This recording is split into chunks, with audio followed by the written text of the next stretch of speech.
ये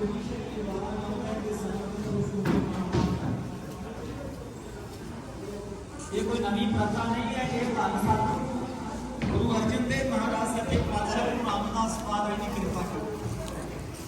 ये मान पड़ाई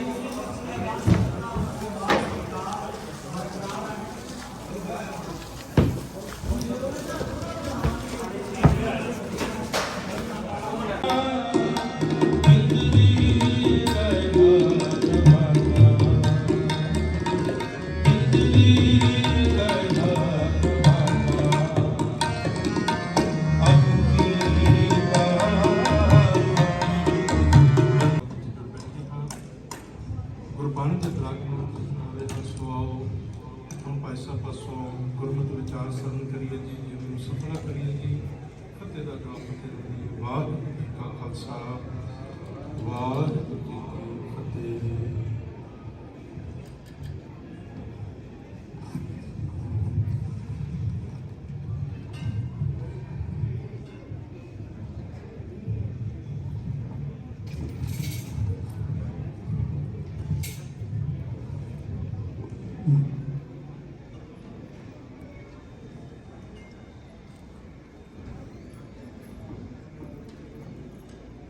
जितने भी जी हाजिर हो, जी मेरी आवाज़ आप सुन सकते हो, एक बार सबके लिए फतेह बुलानी कह देना जी वाहिगुरू जी का खालसा वाहिगुरू जी की फतेह।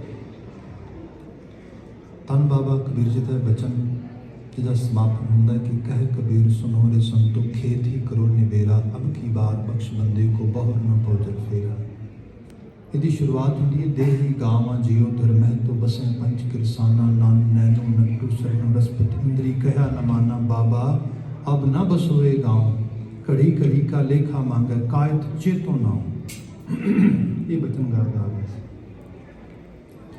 जियां के गुजरन विच रहने वाले परिवारक जियां दी अरदासां होंदियां ने उन्हां दी बेनतियां होंदियां ने करतारी हस्ती अगे जो जीवन दहिंद है ते जीवन का समापन जो करती है।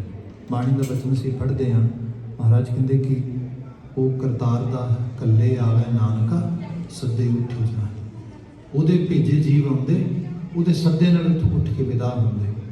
क्या गया जम्मण मरना हुक्म है भाणे आवे जाए। इत्थे जमना भी भाणा है ते मरना भी भाणा ते करतारी भाणे की बात है। पर इस सारे दे विच बाबा जी ने अध्यात्मिक सिक्ख्या पाई है। जन्म भी सिक्ख्या दिंदा है, किसी का गुजरना भी सिक्ख्या दिंदा है।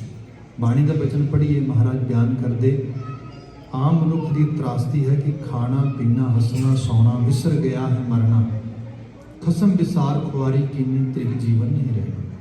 खाना पीना हसना सौना आम लहजे के अंदर जीवन इतना बंदे का बिजी है कि उन्हें भुल ही जाता है कि अल्टीमेटली ये सारा कुछ एक दिन कंक्लूड हो जाना है। One day I am gonna take exit from this world for ever. ये साड़ी सुरती चो बिल्कुल विसर जाता जदों असीं इहो जिहे समय दे किसी गुजरे की याद नूं किसी अपने प्यारे स्नेही अजीज किसी बजुर्ग अपने उन्होंने एहसास में लियाउंदे सानूं फिर वापस चीज़ समझ आउंदी बाबा जी की कह रहे हैं।